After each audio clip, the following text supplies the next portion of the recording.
সন্ধে নামলেই শিয়ালের দখলে গোটা গ্রাম। রাতের অন্ধকারে বাড়িতে ঢুকে ছাগল, মুরগি, হাঁস মুখে নিয়ে চম্পট দেয় শিয়াল। এমনকি মানুষকে একা পেয়ে তার ওপর হামলা করতে ছাড়ে না শিয়ালরা। তার আক্রমণে আহত এক ব্যক্তি। শিয়ালের দাপাদাপির আতঙ্কে সন্ধে নামলেই কার্যত গৃহবন্দী কালনার মন্তেশ্বরের মাঝের গ্রাম খাদরা সহ কাই গ্রামের বাসিন্দারা। প্রত্যেকদিন সকাল হতেই কোনোদিন মুরগি উধাও, কোনোদিন বা ছাগল অথবা হাঁস। প্রথমে গ্রামবাসীরা ভাবতেন চোরেরা রাতের অন্ধকারে এগুলো নিয়ে পালিয়ে যাচ্ছে। যতই শীত পড়েছে ততই এই রহস্য প্রকাশ হয়। শীতের রাতে বাড়িতে ঢুকে ছাগল, মুরগি ও হাঁস নিয়ে চম্পট দিচ্ছে শিয়াল।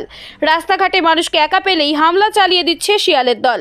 শিয়ালের আক্রমণে গুরুতর আহত হলেন এক ব্যক্তি। সকালে মুখ ধোয়ার সময় পেছন দিক থেকে শিয়াল হামলা চালায়। ওই ব্যক্তিকে টেনে নিয়ে যাওয়ার চেষ্টা করে শিয়াল। আহতের চিৎকার শুনে পালিয়ে যায় শিয়াল। শিয়ালের আক্রমণে বেশ কয়েকজন কম বেশি আহত হয়েছেন। সন্ধে হতেই শিয়ালের আতঙ্কে রাস্তায় বেরোচ্ছেন না গ্রামবাসীরা। সম্পূর্ণ শুনশান পথঘাট। কবে এই আতঙ্ক কাটবে বুঝে উঠতে পারছেন না গ্রামবাসীরা।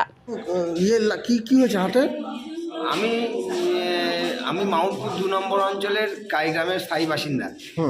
আমি ওই সকাল 5:30টার সময় প্রতিদিন এইভাবে উঠি আমি ব্রাশ মাজুন নিয়ে ব্রাশ করি সদর দরজা খোলার সঙ্গে সঙ্গে দেখছি একটা আমাকে শিয়ালে অ্যাটাক করে এবং অ্যাটাক করে চলে যাওয়ার পরে আমরা তো মানে খুবই ভয় লাগে এবং আমি চেঁচামেচি করার সঙ্গে সঙ্গে গ্রামের আরও বহু লোকজন এলো। আসার সঙ্গে সঙ্গে তখন সেই শিয়ালটি লোকজনের দিয়েতে গ্রাম ছাড়াই চলে যায়।